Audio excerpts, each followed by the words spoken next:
Hello everyone, TFG1Mike here from the GCRN Radio Network and ToonCast. Before we come to this potentially final episode for now, this is going to be the 303rd episode of ToonCast overall in the last 14 years. And I just wanted to say that I had a brain fart halfway through the end of this episode as Eduardo and I were discussing Into and Across the Spider-Verse, the first two Spider-Verse films. Because the strike is still going on. First things first. Myself, Eduardo, ToonCast, and the GCRN stand with SAG-AFTRA. I've done plenty of research on this, and it is perfectly fine for us to be covering this content.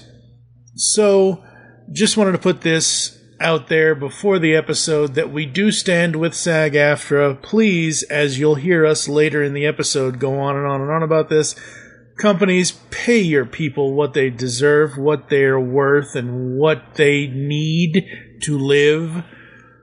But yes, SAG-AFTRA, we are with you, and Eduardo and I just had a fun time talking about these two films that we watched, which is Into and Across the Spider-Verse, and we cannot wait for whenever the eventuality release of Beyond the Spider-Verse will happen. So, here's the show. Hey, it's your friendly neighborhood Spider-Man here, and I'm swinging by the GeekCast Radio Network. Beyond good, beyond evil, beyond your wildest imagination. Hello and welcome to ToonCast. This is the 303rd episode of the podcast brought to you by the GeekCast Radio Network. I am one of your hosts, TFG1Mike, and joining me this time is Eduardo M. Freyre? I never know how to say his last name. There you go. Freyre. Again. Freyre Duck. Freyre. Yeah.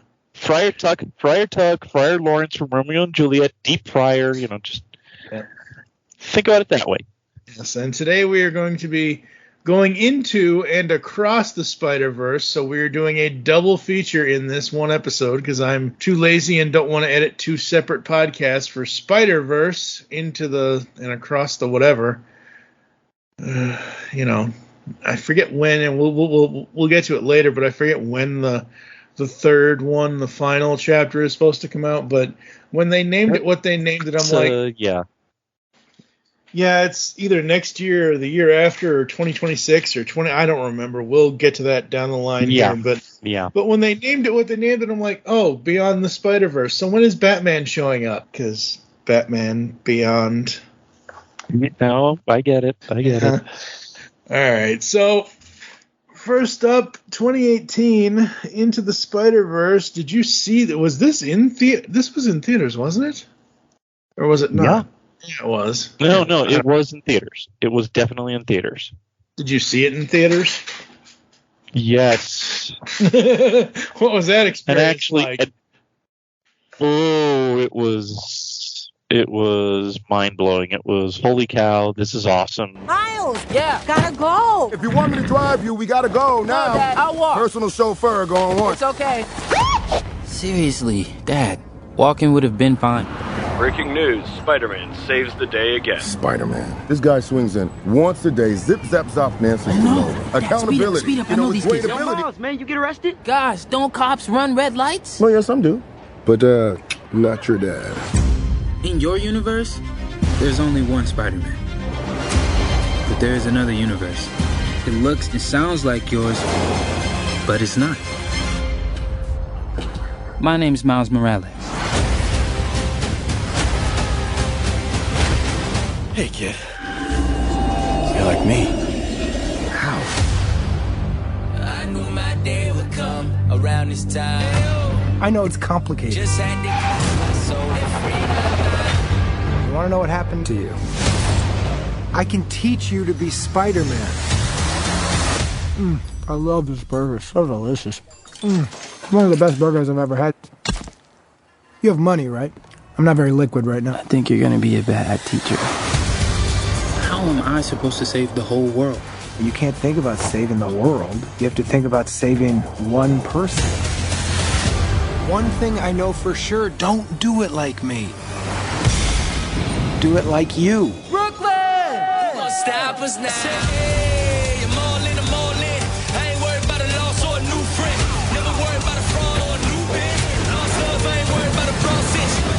I see this spark in you. It's amazing. Hands up! Whatever you choose to do with it, you'll be great.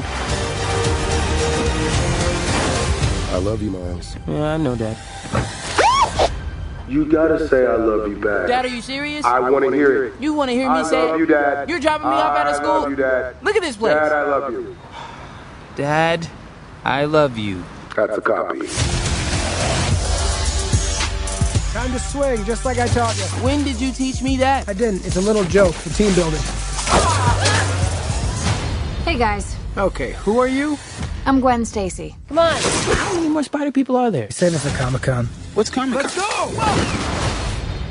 This movie and Homecoming are like my, here's the thing. My wife is not a big Spider-Man fan, but this movie and Homecoming are like, oh, this is, I'm a fan now. This made her a fan. Cool. Yeah, no, I did not see this in theaters. I knew of this, and I've known about Miles for a long time. I just never really delved into his universe and his side of everything. And so, you know what? I'm kind of the same way. I know of Miles in the comics. Anytime he's interacted with the larger Marvel universe, I've seen that. Yeah. My thing is just, I was never into the Ultimate Universe. Yeah. So, when I heard, Peter Parker's dead. Now here's the new Spider-Man. And I'm like, huh.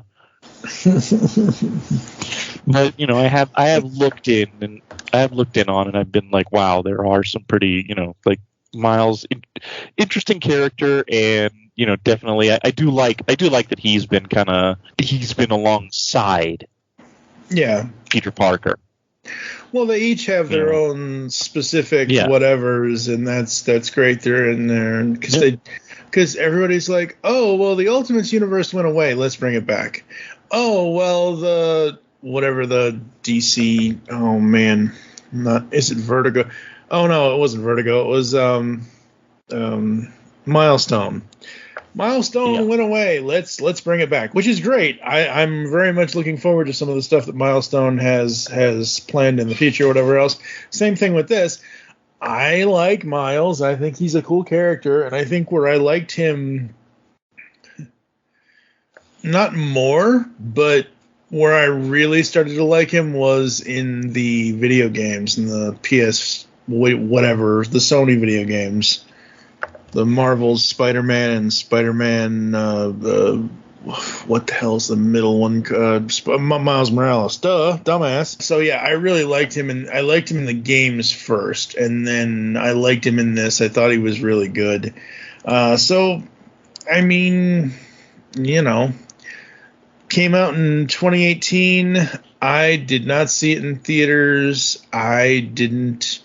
Actually, it's funny, when it hit digital, I went ahead and bought it, and I was going to do it with somebody at some point years ago when it first came out, and it never actually happened. And then, Bob's your uncle, there's into, and I'm like, oh, okay, well, let's do this. And here we are now.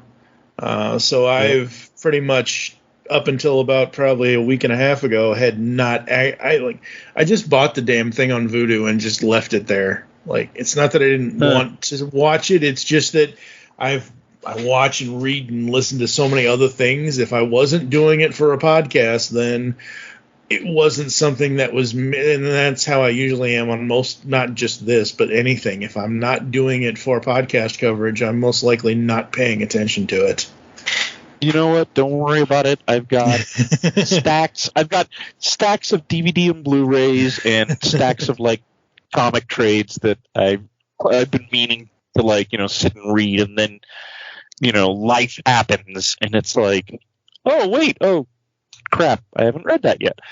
I just my birthday was about a week ago, from when we're recording this, and I got for my birthday I got I got the Babylon 5 movie, I got the Venture Brothers movie, and it's like I gotta watch both, and it's like I'm going to do that, I'm going to do that this time. No, wait, actually, maybe this time. It's like, Yeah, that's. I'll do it today. No, I'll do it tomorrow. I'll do it this week. No, I'll do it next week. Next thing you know, the next birthday's here. Yeah. Well, fortunately, there are, it's like also you got to like take into account, this who's I'm a fan of Babylon 5, but Trish hasn't watched it yet, so it's like it's not like I can be like, hey Trish, let's watch the Babylon 5 animated movie.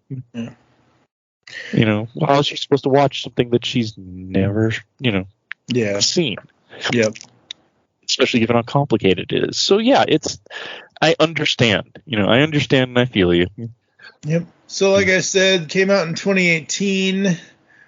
It's pretty much the story of Miles Morales and dealing with his father's expectations, and his Uncle Aaron is not exactly the best guy in the world, kind of thing. And he lives in a world where there is Peter Parker Spider-Man, the traditional 616 sort of, even though this isn't 616, this is Earth 1610, I think, is his universe, is Miles' universe, if I remember that correctly, because I know it's not Earth 42. I believe they said 1610. Yeah. So, but it's the traditional Peter Parker, Aunt May, Uncle Ben, Peter kind of thing, and Kingpin kills him, sort of. Yeah.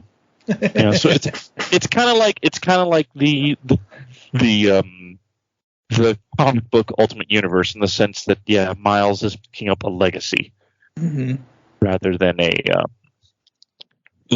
So yeah, it is. In there, it's like the more things change, the more things stay the same. Which, by the way, I do love the montages. That running joke of all the montages where, the different spiders go through their origins. I liked it at first. Go ahead, sorry.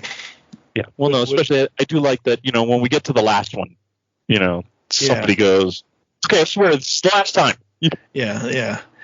I liked it at first, but after, you do the same, and I get it.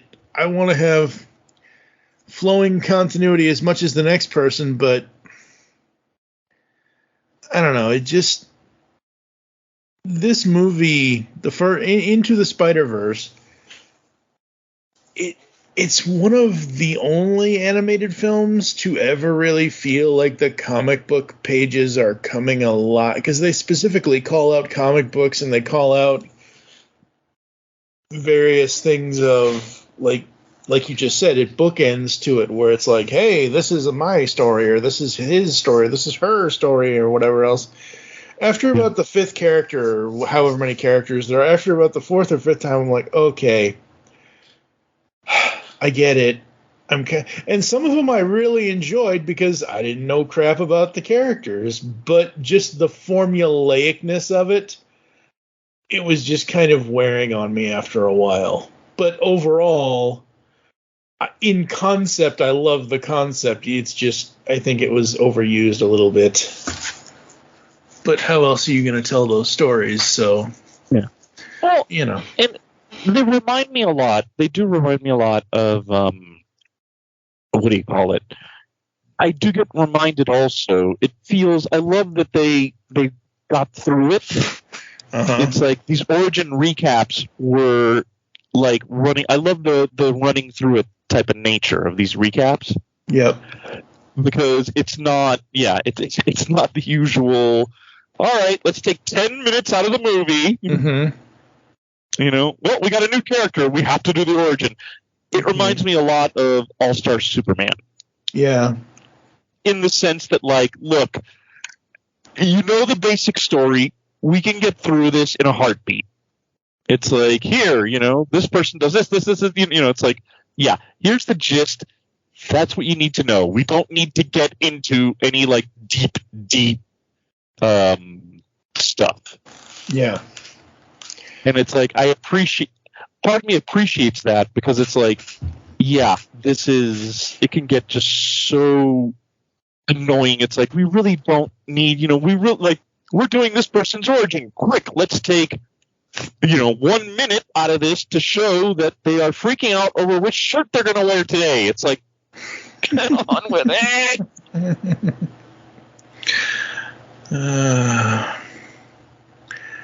And I get it. His name is, and this just catches me now as I'm kind of scrolling through the Wikipedia article about this, just to kind of have it up so we can discuss it.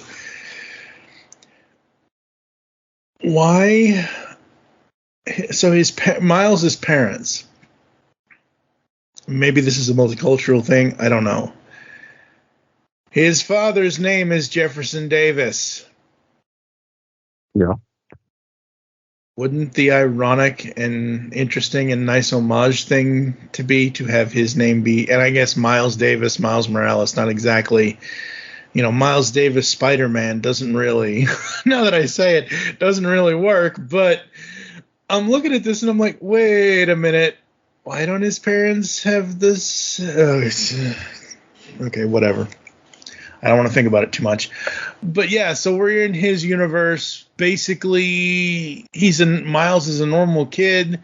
He's got a Spider-Man in the 1610 universe, and Spider-Man is Peter Parker. Peter Parker is Spider-Man. Tale as old as time. We already know that, like we've said. What I love is how different and cool and interesting these villains, they are your standard Spidey villains. Green Goblin, Doc Ock, etc., etc. But Green Goblin is just a monster. I mean, I think it's supposed to be Norman, right? If I'm reading this right. Probably. Okay.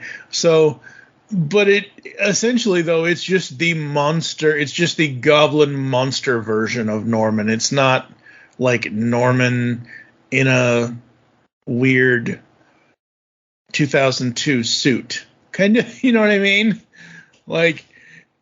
So there's Goblin the monster, there's the female Doc Ock, and I generally don't care either way if people want to switch the genders of characters. If it works for the story, it works. End of story, in my opinion. And I liked her. I thought she was really cool. Oh, yeah. No, definitely. She was, this was a really cool interpretation of Doc Ock. Mm-hmm. Absolutely. Yeah, and something different. Something a little different. And it still keeps. I mean, hey, it still works. Yeah. Oh, yeah. It absolutely still works. I mean, it's not. Yeah. No, I'm not. It's. I like it. Catherine Hahn. It's like, yeah. No. Oof. Yep. Definitely. I'm just like, okay, whoever made this decision, if it was me, whoever made this decision, guess what? Raise. Yep. You get a raise. Yep. Absolutely. So the whole point of the plot is that they are infiltrate. So Peter dies. Miles gets bitten by a spider that is not of this world. I don't want to spoil it for later, but yeah, there's because I noticed. Yeah. Let's just say it's not your regular. Just like how Peter was bitten by a radioactive spider, this is a radioactive spider, but a little. It's not your friendly neighborhood one. It's a little different. Yeah, a little different. The reason for the radiation is different. Yeah. Yeah. So. Yeah. So So he meets up with Gwen Stacy, who is a Spider-Woman from another dimension. They visit May Parker, who is Spider-Man's aunt. And then we end up meeting up with more Spider people from the other dimensions due to the collider. So the collider exploded. So Kingpin's ultimate plan this entire movie is, I want my family back. Well, you shouldn't have killed him in the first place. Anyway, it's not what happened, but there's... Yeah. So... They were collateral damage. Kingpin's like, let me, oh, wait, we have a multiverse. Yeah. And I can actually see, Kingpin's whole thing I can actually see him. I could actually see, Scarlet Witch from Multiverse of Madness kind of looking in on it and be like, dude, you may want to, you may want to hold off. Like, you may want to rethink that. It doesn't work well. Yeah.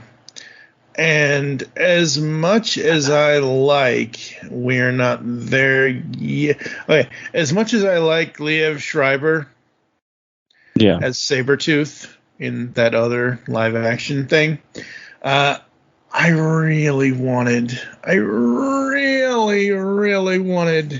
Vincent D'Onofrio. Oh, it would have been so good. Lev does a great job too, but it would have been interesting. It would have been interesting. Very interesting. But I'm okay with it. Like, I love Vincent D'Onofrio. If I gotta, with this, I had to wait until he did Hawkeye, and it was like, okay, yeah, glad to have him back. I mean, it would have been cool. It would have been cool, but it also reminded me of the fact that we had, jumping to the end of this first movie, we did have a chance where another person could have voiced the character. Yeah. But instead they went with somebody else. But the somebody else that they went with, I'm like, no, this is good. I can't get mad. So Miles and Gwen meet up with Spider-Man Noir, Penny Parker, and Spider-Ham. Spider-Man Noir. Man, that Ghost Rider is just punishing. No.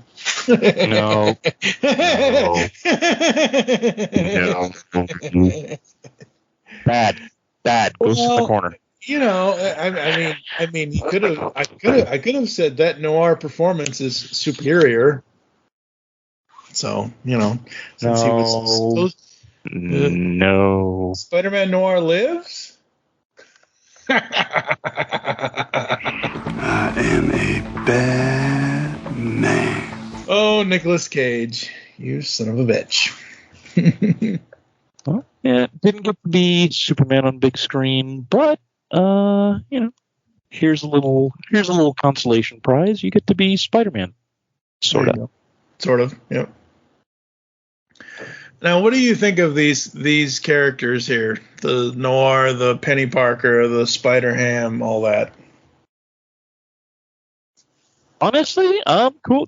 I enjoyed. I enjoyed seeing the difference. Like, we wouldn't have had Spider-Verse. We wouldn't have this Spider-Verse without the original Spider-Verse.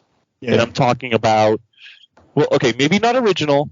Sorry, John Semper. I don't want to steal your thunder, but when Dan Slott did the comic book Spider-Verse. Yes. There we go. I think we wouldn't. That was really like the inspiration for for this. Yeah.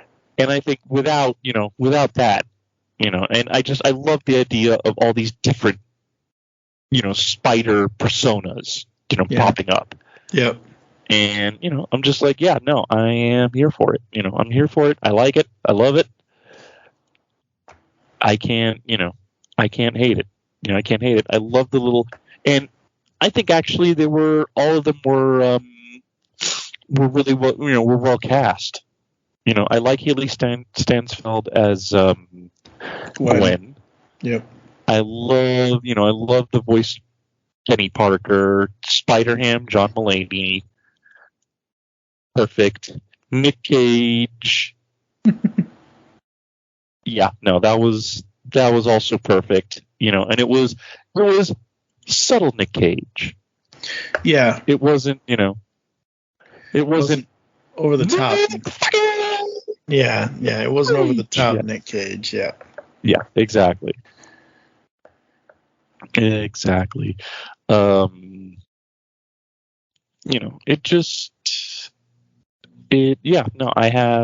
have no complaints over the voice cast for our various Spider people. And the main Peter Parker that ends up mentoring Miles, You know, I know that in the Ultimate Universe that eventually it was like, oh yeah, no, Peter's alive. And you know, I know that when Miles did the jump to 616, that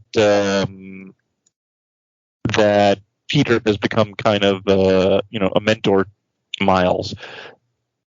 That to me, it's like, okay, I can't, again, it's one of those things of that's really cool, and I love the twist that we have here, where Peter is a mentor to Miles. You know, we still have Peter being a mentor to Miles, but this Peter is we're not exactly with Mr. Miyagi here. No, I mean it would be Mr. Miyagi if Mr. Miyagi. You know, I think this Peter is closer to what's his name? He's a lot closer, I think, in spirit to Luke Skywalker in The Last Jedi. Oh God, Mr. Miyagi. You know, this is a Peter that has kind of been through some stuff and who's got issues, and it's like, okay, we're gonna don't mind me. I'm just I'm here lamenting over the fact that the lady I love is like, she's not having it. So I like it. It's really it's an interesting variation. Absolutely. What are some of the other characters' voices that you like out of this? We've got, like you said, we've got Haley Steinfeld as Gwen. We've got Shimek Moore as Miles. We've got Jake Johnson as Peter B. Parker. We've got Marshala Ali as Aaron Davis. We got Brian Tyree Henry as Jefferson Davis. We got Lily Tomlin as May Parker, etc., etc. That was a good one. A good one. Do we jump ahead with a little bit of a spoiler? Sure, there's spoilers around here. Okay. So well, no, because we do have an end credits scene which has Spider-Man 2099, voiced by Oscar Isaacs, which I thought was perfect, and he ends up jumping into it's what was it, the 70s Spider-Man cartoon? Oh yeah. The Spider-Man. Yeah. And then what really got me, especially when I realized this, because I didn't catch it the first time, but then I caught it like later on, the fact that we do have a classic J. Jonah Jameson being like, I want pictures of the menace of Spider-Man. What got me is that it's Stan Lee. No, it's not. Oh, in the first one or the second one? The end credits scene in the first one, that's Stan. Okay, that's Stan. Okay, I was gonna say, I'm like, okay. Yeah, they did like instead of going for the obvious, pulling out J.K. Simmons, they got Stan Lee. Yeah, they do have J.K. pulling out, but in this case, the '60s one, they have Stan Lee, and I didn't realize it at first, but then when I watching it again. And then looking up, I looked it up on IMDb. I looked up the trivia, and then when I watched it again, I heard it, and I'm just like, Stan as J. Jonah. It's like that was just beautiful. That was beautiful. It's not the JJ we come to expect, but you know what? I'm not mad. Yeah, and it's Stan. I'm not mad at all. Yeah. And then plus, I mean his Stan Lee cameo. Earlier in the film, because he plays like the owner of a costume shop who gives Miles a Miles buys a suit, his Spider-Man outfit. That was just, it's like, if you're going to give Stan Lee a cameo in a story like this is just beautiful, especially because this was a couple of years before his death, and it's just like this was that's well, yeah. perfect. Well, this came out the film came out in 2018, so they probably did the production on it 16, 17 maybe. But Lee died in November of 2018, the year the movie came out. Yeah, I know he died. Yeah, he died. I know that he passed away. Yeah, but yeah, definitely. I mean, it's watching it like, okay, watching it before Stan Lee passes away. His cameo is beautiful. Yeah, watching it after, it takes on, like, meaning gets added, and it's just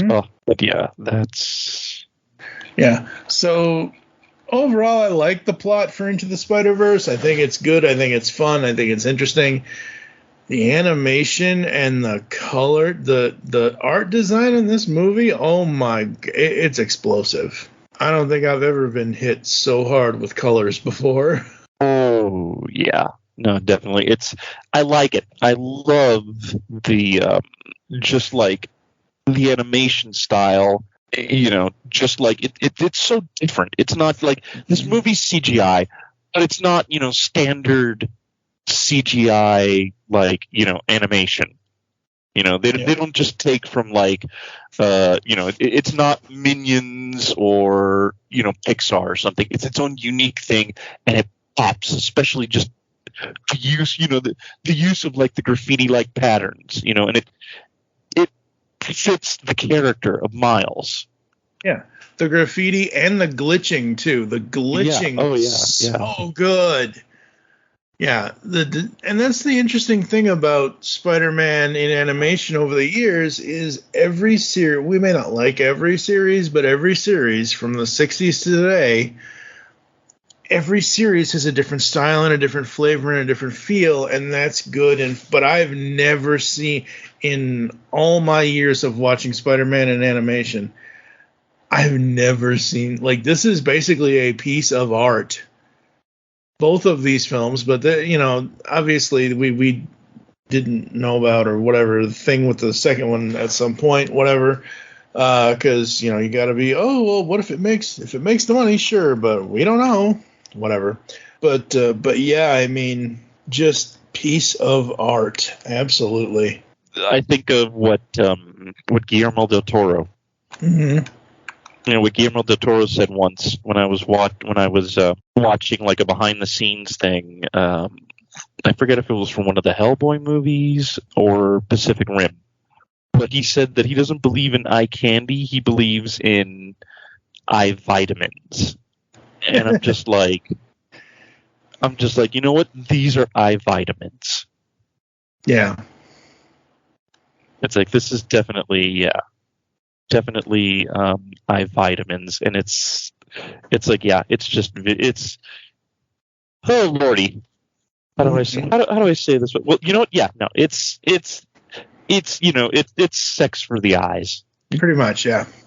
You know, it's sex. You know, you watch this afterwards, the eyes pop out of your head, and they're smoking a cigarette, and they're like, wow, oh, was it good for you? Mm-hmm. Yep.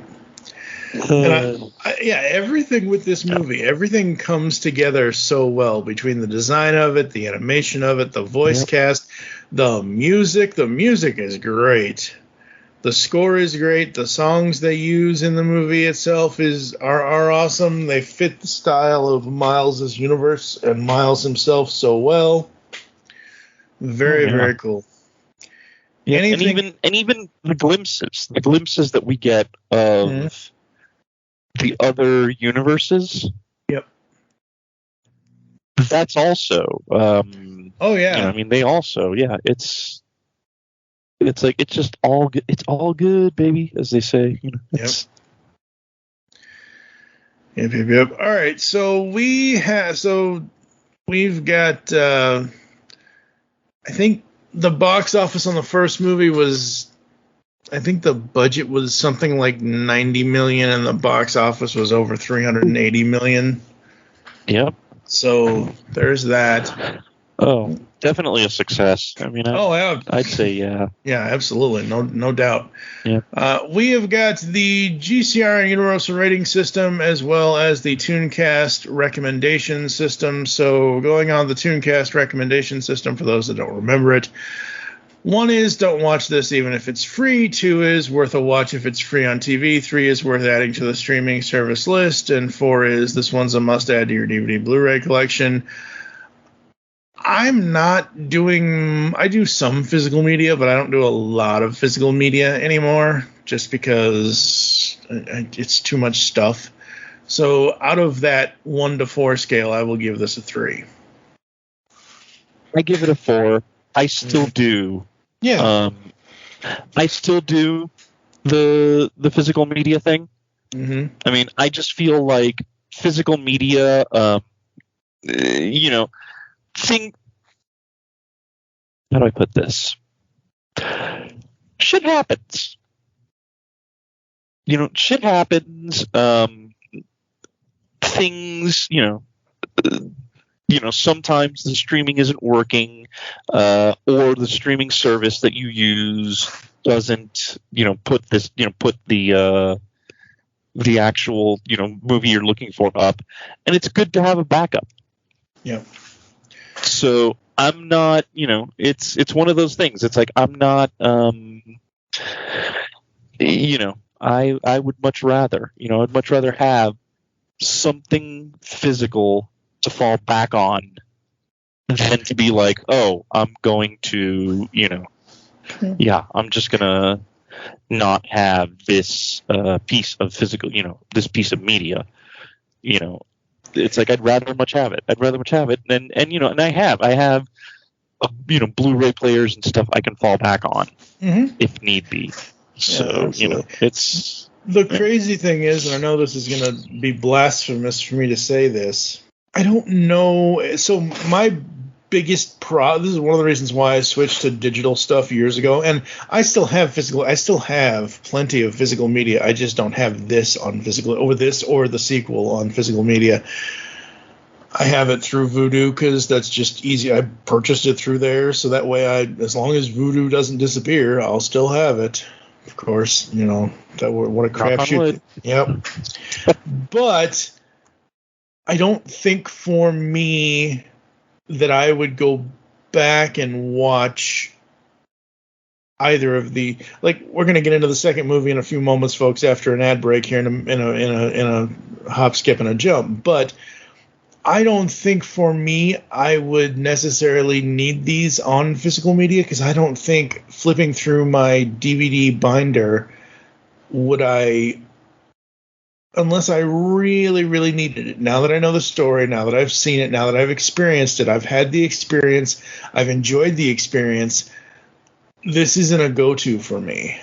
And I'm not saying that to be negative or anything like that. I'm just saying that it isn't something that, like, summer 20, okay, maybe when the third film comes out, maybe I'll go back and revisit the second movie, which we'll discuss that in a moment, like I said. But I don't know. I don't feel like this is in my rotation of I must watch this once a year, every 6 months, however you want to say it. Yeah, no, that's fair. I mean, I think that's fair. But it's, hey, I mean, to each his own. I mean, there are movies I love. Again, there are movies that I love that I really want to watch. Yeah. That I find myself. It's like, yeah, today I'm going to watch this. Actually, no. Yeah. Like, yeah, there is. There are movies that I find myself going, yeah, no, I'm going to watch this now, and then something happens, and it's like, yeah, no, I can't. Yeah. But it happens. It happens. I don't. What can I tell you? It's like that happens, but you just it's like that's the thing. Yeah, like we have Spider-Verse is part of this first movie is part of our collection. Will others be a part of it? Will the other two? Yeah. Yeah, okay. Whenever.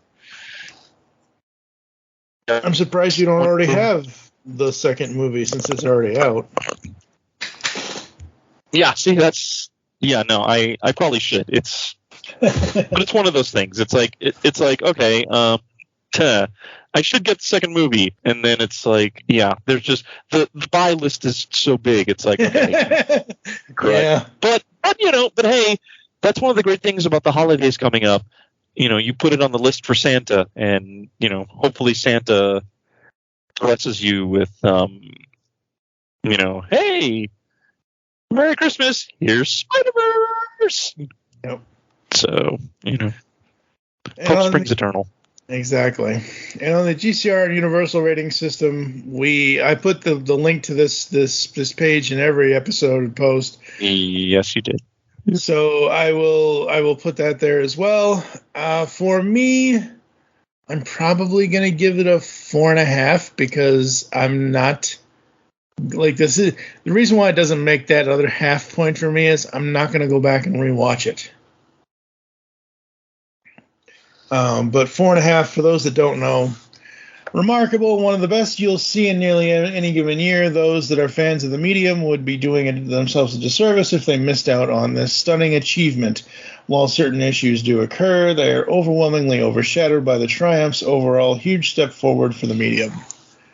So, that would be my rating. What is your rating? Your add? Well, you already said add to the collection. What's your universal rating for this one? Oh man.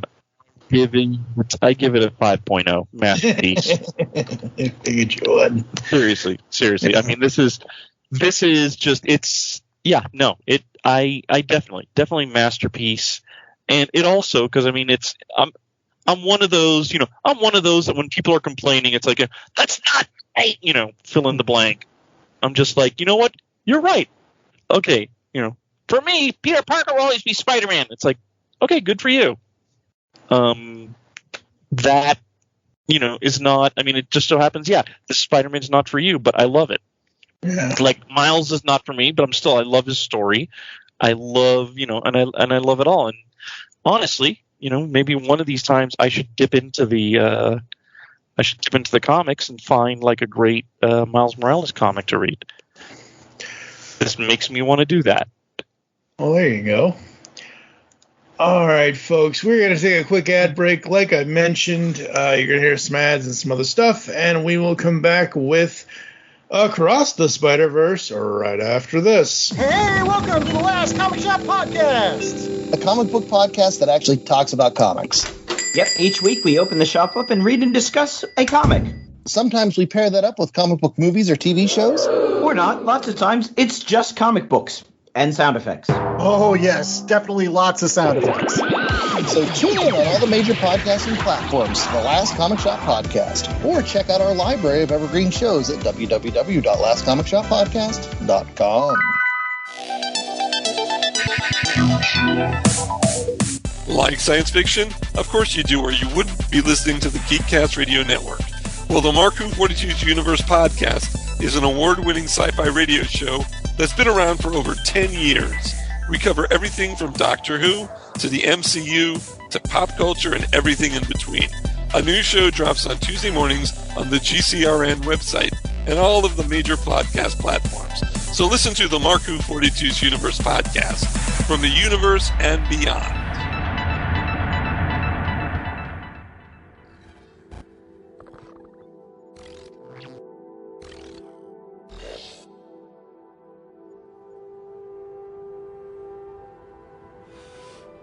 I can hear you being quiet, Mom. I, hope I didn't ice your game, man. No one my age says those words in that order. It's just hard to see my little man not being my little boy all the time. Yeah. For years I've been taking care of this little boy.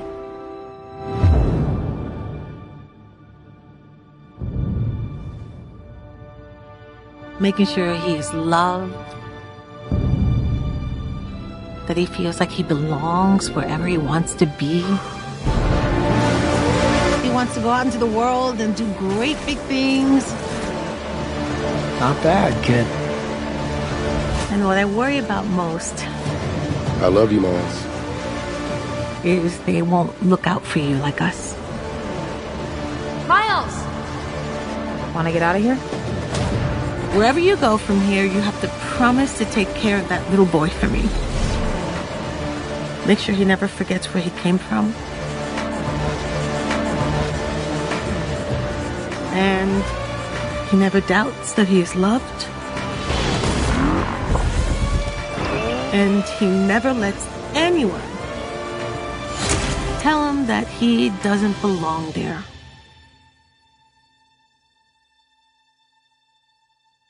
You gotta promise, Miles. I promise.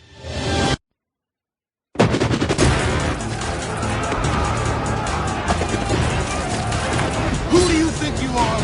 Really? We are supposed to be the good guys. We are.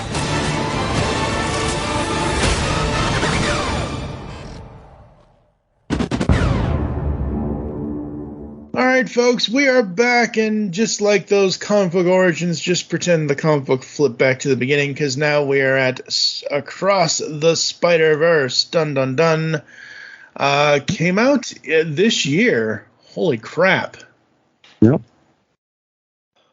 Time just eludes me. It's a yes. So you're not alone, dude. You're as the wonderful song from a certain late pop star goes. Yeah, you are not alone. Mm-hmm. Yeah, definitely. He died. Yeah, 2000. Wow, it's been a long time now, since 2008. So Across the Spider-Verse basically takes Into the Spider-Verse and explodes the whole thing. And what I love about this is we start out in Gwen's universe. That's cool. Oh yeah, no, we get a look at Gwen Stacy's universe. Mm-hmm. And I love just the flip the script. Yep. I love how the script gets flipped, and I'm just also like, it's not only just flipping the script, but the interesting variations, like the fact that, Peter Parker turned into a monster. It's like, whoa, okay, whoa, hold on a sec. Wait a minute here. It's like, hold on, whoa, we got Monster Peter. Wait, what?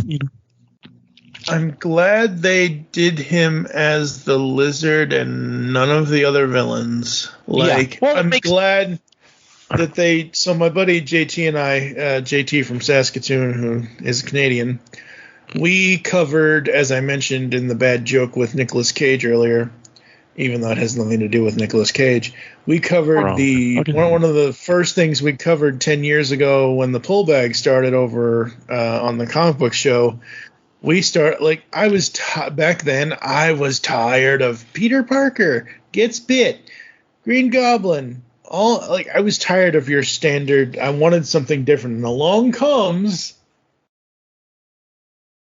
Norman Osborn, Doc Ock, as the superior Spider-Man. Yes, yeah, Doc Ock is, Otto Octavius is the superior Spider-Man. Yeah. Yes. So I'm glad this did not put her Peter as anyone else other than the Lizard, because if this Peter was superior, oh boy, that would just it would probably if that had happened in this second film, it would probably be an automatic 2.5 rating for me on the Universal scale. Jeez. Oh man. Yes, rampaging Peter Parker as the Lizard. Yep. With the added, and it's interesting because you get that added bit of tragedy because in every other universe, it's she that dies, not him. Right. Well, and also because remember we had, in the first Spider-Verse movie, we had, Miles finding out that Aaron was the Prowler, and then finding it out because it's like, oh, and by the way, he's gonna die. Yep. That in and of itself, it's like, oh, wait a minute, hold on, hold it. It's like. Dang, who saw that one coming? It's like, so I'm all, I was just all, wow, okay, this is actually not what I was, it's like, holy cow, we have this again, yes. And I'm just like, wow, I am totally here for it. I'm totally here for that. Having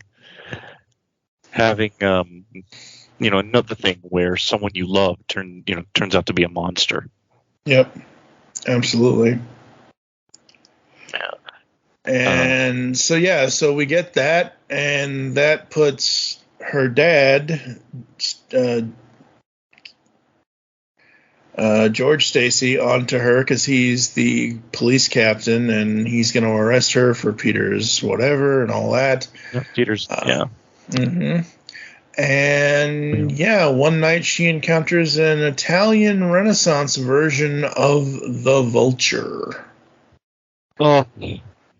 Oh my lord. That was, we were talking about animation for, Into. Yep. The animation for that whole, that thing of like, the Renaissance Vulture. I love it, man. It was like taking one of those Leonardo da Vinci atomical drawings and bringing it to life, and I'm like, oh man, that is just so awesome. It's like, oh yeah, yep, that was so cool. Yeah, that was fun. Was so cool. Yeah, that's our first little taste. Well, that and Gwen's backstory are our first little taste of one of the things that I think makes this movie such a great sequel. Yeah, is you're dealing with all these alternate realities, and each one has its own little style. Mm-hmm. And it's like, this isn't just, well, we're going to Spider-Man India, so Manhattan's going to look, more like New Delhi. And that's it.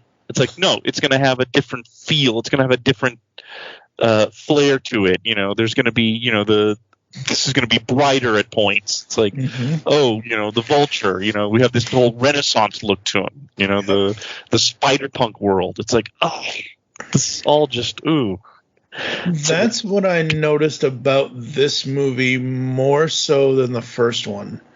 So the first one pretty much takes place in 1610.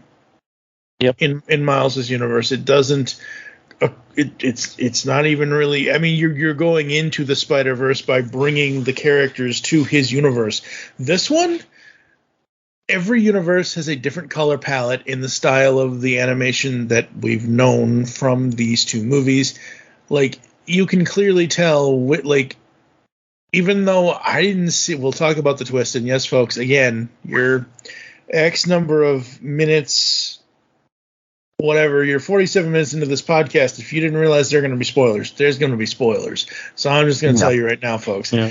When that twist happens later, I was like, wait, what? Oh, because I can tell the difference. Because clearly they show a difference between 1610, Earth 65, Earth 42, all this stuff. And I love that because it defines each world. It's not like Miles is confused because he thinks he's gone back, but then he realizes, oh no, that's not the case. And man, that I was not expecting that. Yep, it's so good, so good. Oh yeah, it pretty much the same cast, so I don't think we have to really delve too far into the cast again since we already did that. Well, we do have like the additions of. Jason Schwartzman as the Spot. Okay, yes, we can. Yeah, we can. Daniel Kaluuya as Spider-Punk. Yeah. Okay. We got something that I wasn't expecting, and I was like, okay, wow, that's, We have, what's his name? We have Andy Samberg as Scarlet Spider emoting, and I was just like, you know what? Sure, I'm having such a good time. Yeah. The thing for me, not so much voice cast, but I'm still like, whoever thought of this, you were a genius, sir. And kudos to you. You deserve a Nobel Prize. Having a live action appearance by Donald Glover as an alternate version of Prowler. Yeah, that was cool. I was like, oh my lord, genius. Genius. Thank you. And then we did get like a few cameos from we did get like archive footage of Kirsten Dunst's Mary Jane and some of the other Spider people. But there's one Spider-Man. There's one Spider-Man though I wish we would have had. Mm-hmm. There's one Spider-Man I really wish we would have had. I was hoping he would show up. In fact, I want him to show up in the third movie. Mm-hmm. Why did we not have an appearance by the? Why did we not have an appearance by the Japanese Spider-Man with the giant mech? Oh, okay. Correct me if I'm wrong, and I'm not trying to be insensitive here. Isn't that technically what Penny is supposed to be?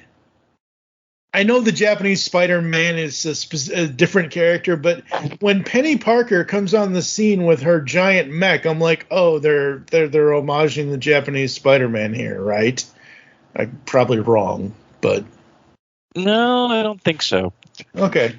Like I said, not trying to be insensitive or anything like that. I'm just whatever. The one thing that I need to go back when I need to figure out where this is in the movie for the sequel, because I am so thrilled. I didn't hear it right off the bat, but you've got Josh Keaton and Yuri Lowenthal from their stuff. Oh man, it was so good. Yep. Because Yuri does the voice in the video games for Peter, for the Insomniac Spider-Man, Marvel Spider-Man games that are on PS, whatever. And then obviously Josh Keaton was Spectacular Spider-Man from 2008 to 2009.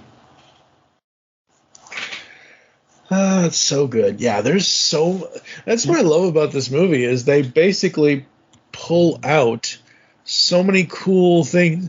I think the only thing that's missing is, which he's probably retired at this point. I don't know. I don't think he's done much anymore, but Christopher Daniel Barnes. We don't have 94 anywhere in here. Well, we do not. I think the closest you could say, because Ed Asner is no longer with us, even though J.K. is from the live actions. Like, with Ed Asner no longer being here, J.K. to me is a 94 version of J.J. Yeah. No, yeah. I mean, we unfortunately, I mean, we probably, I hate to go down this route, but if they wanted to use archival voice recordings of Asner as JJ, they could. But I liked hearing JK just as, like, I don't know. I think, like, yes, I absolutely love Ed Asner as the sourpuss that he was. But just J.K., man, just anytime I think of J. Jonah Jameson now, it always goes to him more so than Ed. You know what? Actually, I will. I'll join you on that one. Like, I do have.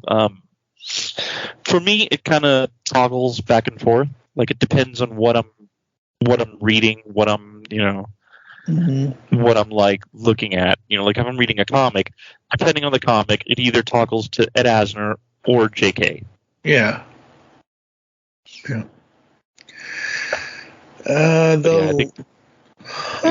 That's interesting. Oh, well, it's a short film. No, I'm on a tear for our old voice for Christopher Daniel Barnes, for C.D. Barnes.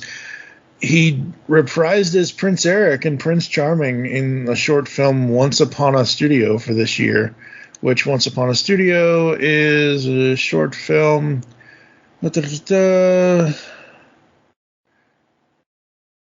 it's just a short. The walls of the studio could talk. Basically, later Mickey and Minnie spring free from pictures on. Okay, so it's your standard, existential whatever. But like, I didn't think he was like before that. The last thing he did was the Dino King from 2012. It was an English dub And television, the last thing he did was Ultimate Spider-Man. He was Electro, Spider Knight, Wolf Spider, video game voice, 9 episodes, Ultimate Spider-Man 2013 to 2016, which I think I've seen that show. Wasn't there like a Spider-Verse style game that he did? Mm-hmm. And he was one of the... He was Electro in Spider-Man Unlimited 2014, Amazing Spider-Man 2. He was Donald Mencken. 2019, he was Electro in Marvel Ultimate Alliance: The Black Order. He reprised last year again as Prince Eric in Disney Dreamlight Valley for games. The last time he was... the last big time he was Spider, he was... Oh, man, I need to check that out. Marvel Heroes from 2013, he was Symbiote Spider-Man and Superior Spider-Man. I need to hear his version of Superior. Before that... I could swear in one of the Spider-Man cartoons he played like an alternate Spider-Man, like either 2019... I could swear he played 2099. Not... Like in a video game. Well, that's what I'm saying. In video games, yes. It wasn't. It's alternate, but it's not. Oh yeah. Well, I didn't get to it. Yeah, you are absolutely correct. He did play Miguel. I was getting to this. So Marvel Heroes was 2013. In 2011, Spider-Man: Edge of Time and Shattered Dimensions. So Edge of Time, he played Miguel O'Hara, and then in Shattered Dimensions, he played Spider-Man Noir from 2010. So, but he hasn't done anything Spider-Man related since those things, which, it is what it is. I mean, I was surprised he's only 50 years old. I thought he was a little bit older than that, but yeah, back to Across the Spider-Verse once again.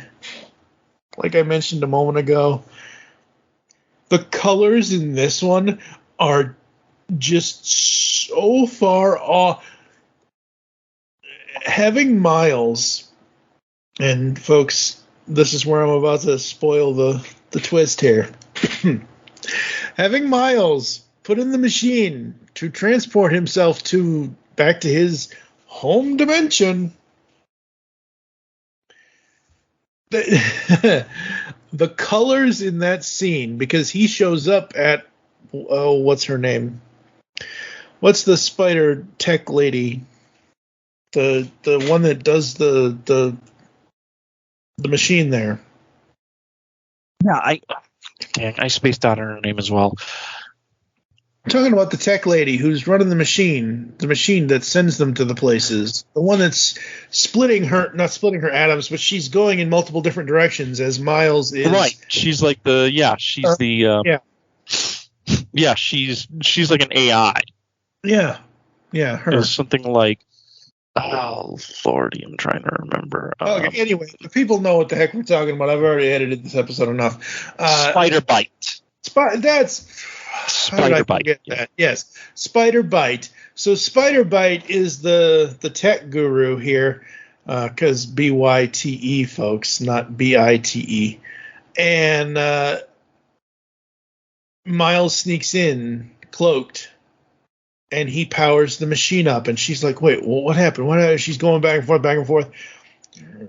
When Miguel breaks in to stop him after the reveal of, you are the anomaly. You're the original anomaly in every universe. You're an anomaly everywhere you go. Come to find out, he's being sent back to his home dimension, sort of, not really, because it's the dimension of where the spider came from. How did that happen? I thought that was it. I did not see that twist coming. Yeah, no. Well, I mean, it's like the first. What I like is that the way that they frame it is that he's in his home dimension, because just the way that they keep cutting back and forth. Yep. It's like, oh yeah, he's home, but there's trouble on the horizon. And then you start to get the little things here and there until you get the big reveal Yeah. Of like the Thing honoring his dad, and it's like, whoa, wait a minute. Wait a minute. Hold it. Yeah. You get the big reveal of the Thing honoring his dad, rest in power, and come to find out, Uncle Aaron isn't the Prowler. Uncle Aaron works for the Prowler. Yeah. But then it's like, but wait, there's more. Uh-huh. It's not just, it's the fact that once the Prowler gets revealed, it's Miles. Mm-hmm. And it's like, whoa, wait a minute. Wait, whoa, hold up here. How did that happen? Whoa. Yeah. Yep. Whoa, wait a minute. What? And the whole, that whole, also just the whole, it's weird because they try to set up, that the conflict is the Spot. Right. And which by the way, I love the fact that the Spot, you actually get, he's actually a character that we saw in the first one. Yeah. And it's like there is actually, that moment is actually there where, during the whole fight thing that he throws a bagel. And it's like, it's there. So, it's like, it's not something where, it's not one of those things. It's not like Spider-Man Far From Home. Yeah. Where it's like, yes, Mysterio was there during Civil War when Tony Stark was showing off Barf. It's like, yes, he was right there in the background. And it's, this, you can actually find that moment, and I love it. I love that the filmmakers did that. Yeah. I love that they're like, no, this is an actual thing that happened. Yeah, it's just for reals. Yeah, it's so good. It is so fun. It is such a good twist. Like, I was not expecting that twist at all. Yeah. Well, for me, the big twist is the fact that we get the Spot is supposed to be the big villain. Yeah. And by the way, love that they threw in a cameo by Mrs. Chen. Yes, that was so good. And I just gotta love her reaction because it's like, fudge, we got we got that weird Venom guy, and now we got this. It's like, God, can I have a normal day? It's like she's just over it. She's just over it. Yeah. And it's like, I love it. I love that she's just all, I'm over it. I'm over it. I'm just trying to work here, and all this weird shit's happening. It's like, why me, Lord? But they're setting up for Spot to be the big villain, and then the villain is actually Miguel. Mm-hmm. That he's the villain because he's like, nope. My research says that this has to happen this way. You got to lose your dad. Yeah. He's got to die because that's the way that the multiverse works. Yeah. And it's like, wow, man, you're willing to kill this kid's dad because that's just the way it's supposed to be. So it's like, it's just got me like, wow, was not expecting that. No. I was really not expecting that. But it is, although I'm trying to think of like, ways to let, I'm trying to think because it seems, I know that Marvel has been of the, what they basically have is that everything under the Marvel banner is an alternate reality. Mm-hmm. Like, it's part of the Marvel multiverse. So like,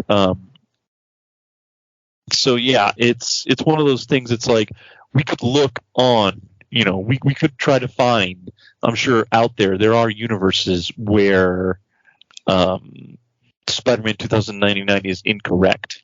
Mm-hmm. So, it's one of those things. It's like, I think he's just, he's become so obsessed. It's like he's not realizing what he's doing. Yeah. And that's interesting. I mean, I'm like, wow, okay, this is definitely something that I'm curious to see how it resolves. especially because you see that there are Spider-Men who are like, really? Yeah. Like, does it really have to be like this? And by the way, I do love the call out to Spider-Man No Way Home. Oh yeah, that was so good. Yeah. Well, and especially because they used, I don't know if you noticed, but they actually use the, excuse the expression, the correct designation for the MCU. Yeah. Like the numbering that Miguel uses, that is actually where the MCU is supposed to be as far as the multiverse is concerned. Yeah. And that is so cool. Yeah. Oh no, that is definitely cool. That is I'm just like, wow. Yeah, no, that is really cool. I'm really glad that they use that.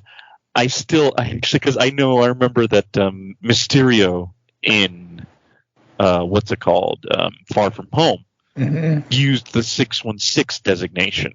Yep. And so I think they also used 616 in Multiverse of Madness. And there's a part of me that's like, why are they doing, why do they say that? And it's like, okay, maybe there is an explanation for that. Maybe it's Kang the Conqueror kind of like whispering in people's ears and trying to screw up their perceptions. Maybe. Right. I don't know. Maybe. Who knows? Possible, no prize. Yep, possible, no prize. What else about the second movie do we need to talk about? I'm trying to think what have we not covered? Because we did talk about we've talked about the twist. We talked about all the different Spider-Man. I've talked about the fact that I want my Spider-Man, my Japanese Spider-Man with the giant mech. Like I keep thinking, there was the chase scene, where Miles is trying to escape and all the Spider-Men are after him and all these Spider people show up. It would have just been cool to have the giant mech show up and then, there's Spider-Man pops up on top of the giant mech and is like, "Surrender, for I am the ambassador from hell." It's like, in fact, actually, you know what? That is on my not my list of demands. Yeah. I'm not going to call it my list of demands, but yeah, that I think if you're going to bring that Japanese Spider-Man in, you need to have him talking about how he's the ambassador from hell. Yes, absolutely. Actual line, by the way. I'm not. Right. I'm not making this up. I'm not. Anybody listening, it's like, what? Since when the hell is Spider-Man like that? Yeah, look it up. He is actually, that is one that's the line he actually said. He actually says. Yeah, and I feel crazy. Like you got to have that in there. Yep. You got to have him talk. You got to have that in there. Just jumping in and oh lordy. Yep. You know what? I don't know. I feel like if I ever work on a Marvel project, I got to find the right one because you're just going to be too excited about throwing everything at the wall. No. See, I have a running joke with my friends and family, which is I ever work on a Marvel project, they're going to hate me because the first day I'm going to be walking in with my copies of the Marvel handbooks. I'm going to be flipping through them and going, can we use him? Can we use him? Can we use them? Can we use this person? Can we use this lady? Like, I will do that. And they're probably going to be like, oh, God, we made a mistake. And then the Mouse Overlord will smack you down. The Mouse Overlord will probably just, yeah. Well, I'm sure the Mouse Overlord will use the Disney lawyers, and it's like, oh, yeah, we're not going to use this character. Let's take you out back to the train station.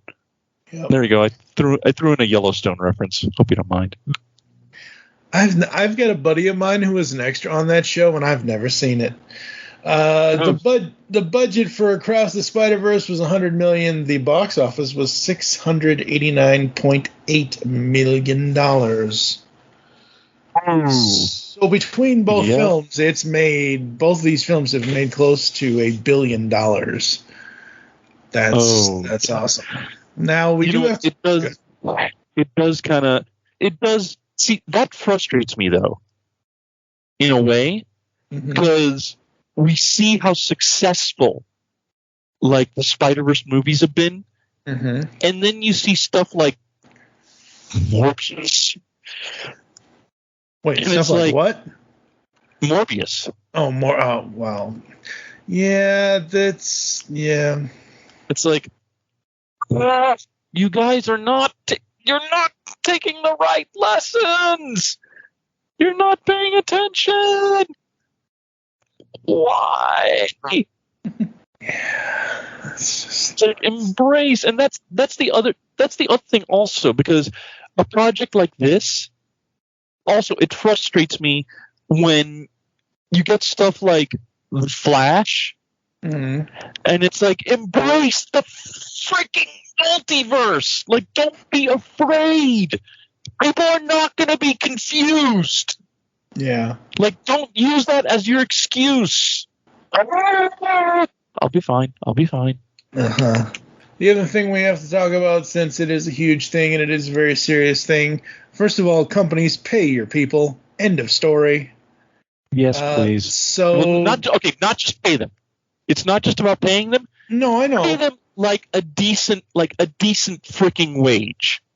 Well, it's that, but it's also the fact that streaming services like Netflix, voice actors can get residuals off DVDs and things like that, but how are you going to get residuals off of the streaming of there has to be some, I don't know, I'm not going to speak on, all as I know is, and the only reason why I'm bringing this up is because the future of this franchise, ? Beyond the Spider-Verse, it was said, that it would not be possible to release Beyond as scheduled, which at that point had been on March 29th of next year, 2024, due to an alleged lack of production progress. Lord and Miller stated that the production would take the time necessary for the film to be completed to their standards. However, in July of this year, 2023, the film was removed from the release schedule, reportedly due to the SAG-AFTRA strike. As a source within Sony, a member of the AMPTP, which, please, no movie theater toilet paper, thank you, against whom SAG-AFTRA is negotiating, told Variety that the strike precluded the film's voice cast from recording their lines on schedule. I stand with SAG-AFTRA. End of story. These giant companies, too. Disney, all of them, go ahead. Like SAG-AFTRA, the WGA, I stand with them. Yeah. I stand with them, and I'm just like, you know what? Look, pay your writers, pay your actors. Exactly. A living wage. Yep. And, and then also it's like, this is not, something I explained. I explained this to, I've explained this to a couple of friends. This is not, I'm a rich actor and I want to be richer. No. That's not what this is. No, that's not what this is. But the companies we are multi-billion-dollar conglomerates that want all the money and you can't have any. That's what it is. Yeah. Well, it's read your lines and be happy that we gave you a job. It's like no.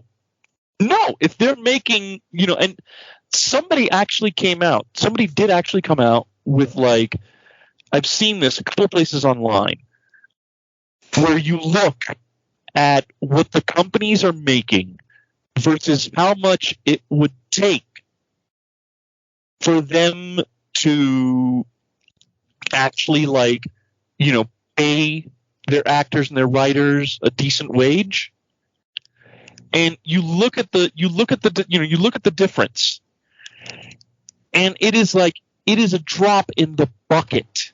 Mm-hmm. It is a tiny. It's like I've been taking eye drops recently for an infection. It's like taking an eye drop compared to what they make. And it's just infuriating, especially when you hear an executive going, well, we're just going to wait until they're losing their homes. Then they'll come crawling back. And it's like, so you're, instead of willing to talk, you are willing to have these people lose their homes, lose their job, lose their livelihoods, so they'll come crawling back to you. Okay, now you don't want employees. You want basically virtual slaves. Yeah, and that's and just like that, evil. that like, excuse me, pisses me off because I actually have done acting. I've actually have been on sets. I know these people. We're not talking.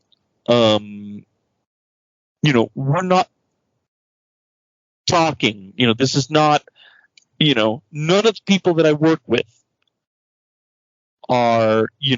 They're not. This is something they have other jobs. They live. This is the thing. Acting is a feast or famine.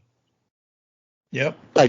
Type of thing. It's you either are having a really good time where you're, really like, where you're working, you're making money, or there's a long time where you are pounding the pavement, so to speak, and trying to find work because you have bills to pay.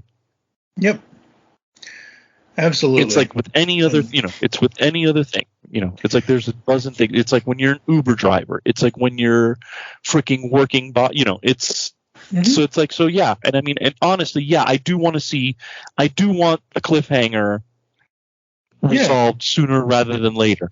Oh, yeah, I do too. But if it's at the cost of, no, hell no. Yeah. Like, if it's going to take a couple of more years for entertainment to be entertaining again, as far as like we've already said, these people, if they are putting in like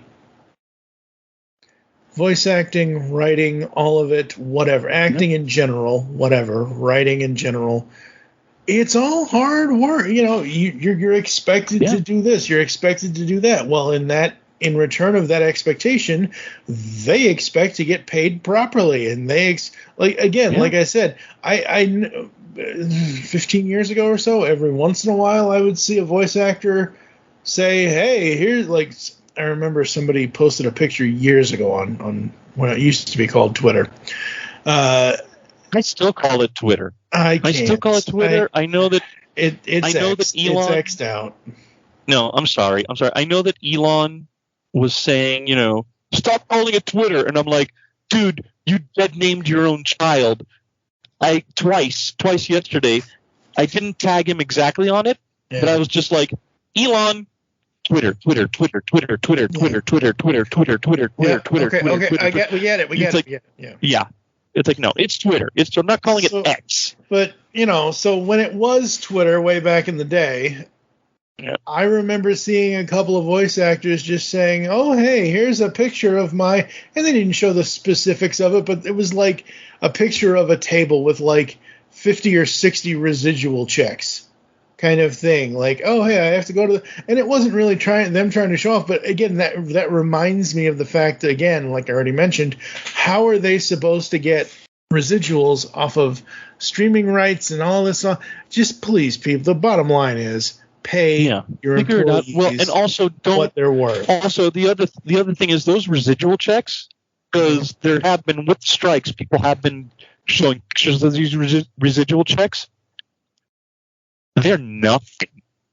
Oh yeah, no, I know. These checks are nothing. It's like there's a couple of times people posted their checks, and it was like less money than it took to print the freaking check.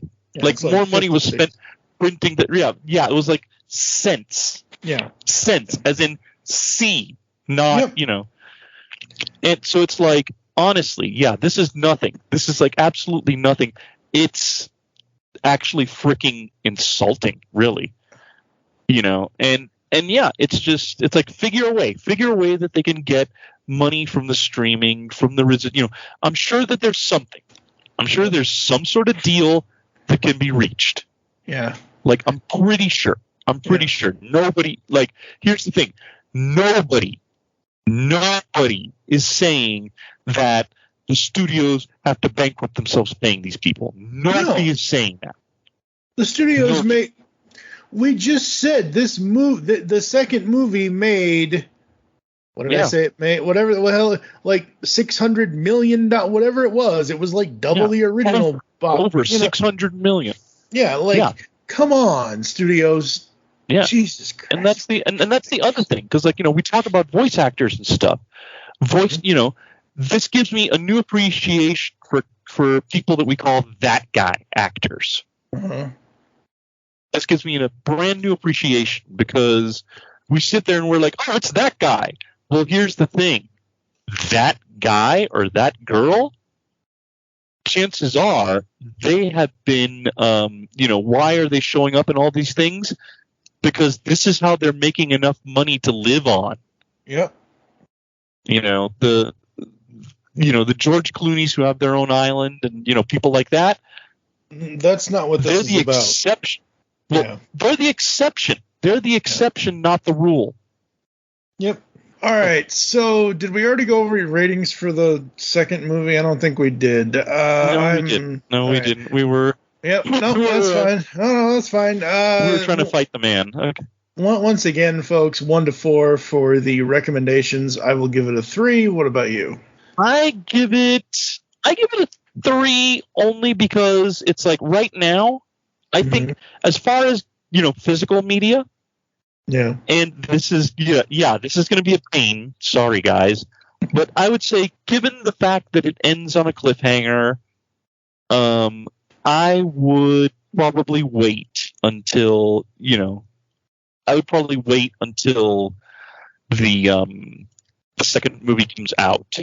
Third movie. The second movie in the movie that solves the cliffhanger.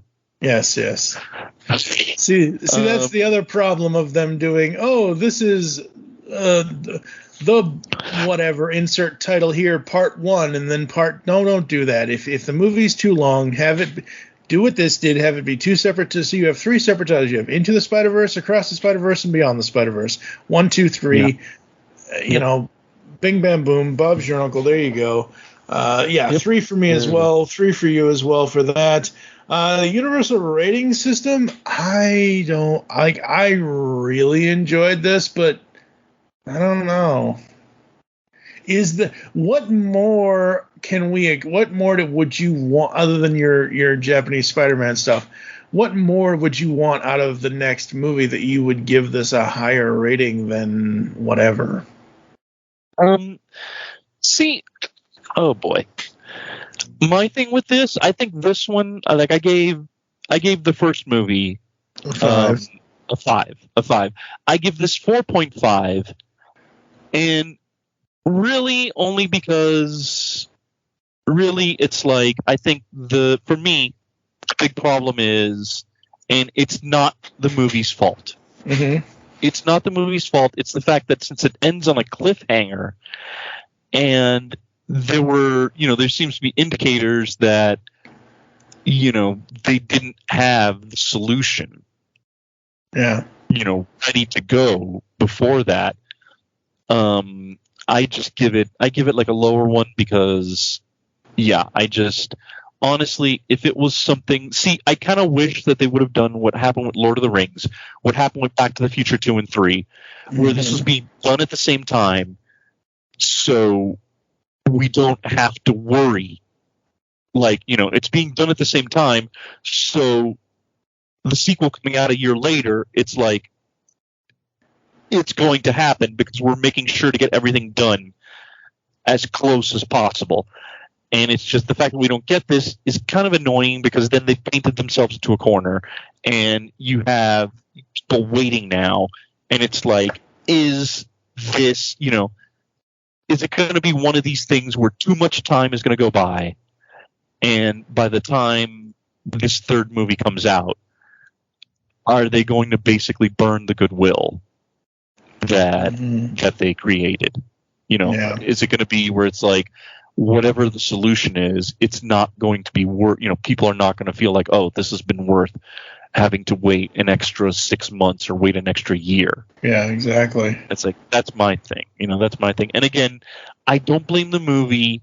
I don't even really blame the filmmakers as much. I blame the environment that created this. Yeah. Because it's like, you sons of bitches. It's like, yeah. It's like, I do not like anybody who doesn't work at like the actual creation level. Uh-huh.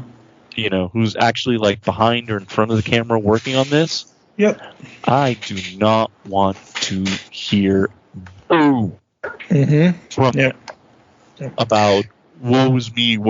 It's like, you shut up, man. Yep. If you're not in danger of losing your home because people can't sit at the table, yeah, I don't want to hear it. Yeah, exactly. I do not want to hear from you right now. Like you do not get to cry. Yep. That sounds harsh, but I'm standing by it. No, it is what it is. I am also going to give this a 4.5 out of 5. Yep. It is on DVD, digital, all that good stuff. We are going to take one final ad break. We're going to come back to close the show right after this. Hello, geeks and geekettes! Looking for a podcast that covers a vast array of topics? Then check out Altered Geek Unleashed, where we discuss our thoughts on this week's geeky news, tech, gaming, television shows, movies, cartoons, comics, and more. So, get altered, get geeky with the Altered Geeks, every Friday on the GeekCast Radio Network.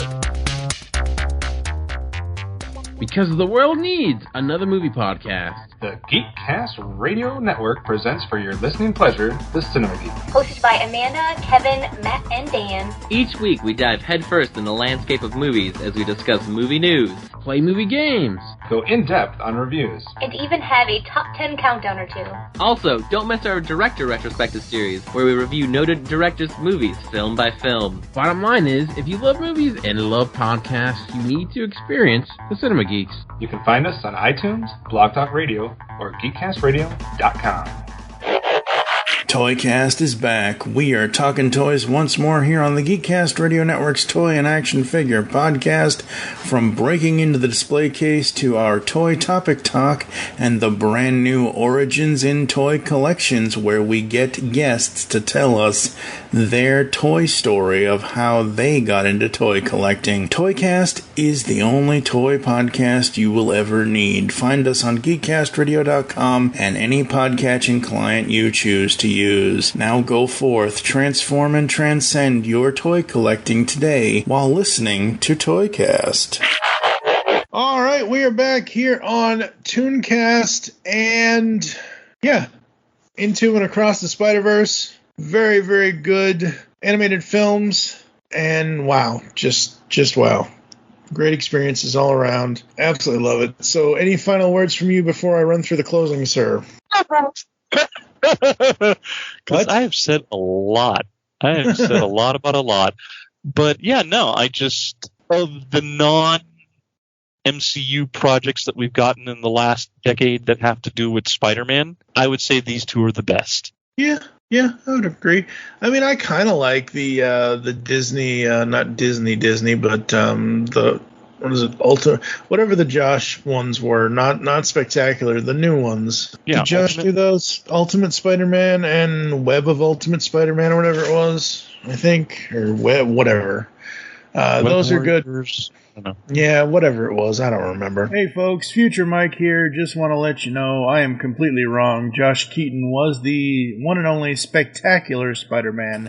Drake Bell is in the Ultimate Spider-Man as the voice of Spider-Man for the Disney XD Spider-Man cartoons. But yeah, so very, very cool as always.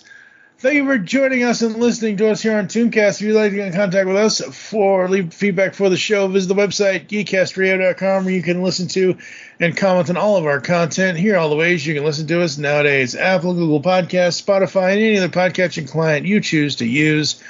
Follow us on X. Yes, it is called X, sadly now. That moron renamed it. I don't know why. He had a perfectly good branding thing, but whatever.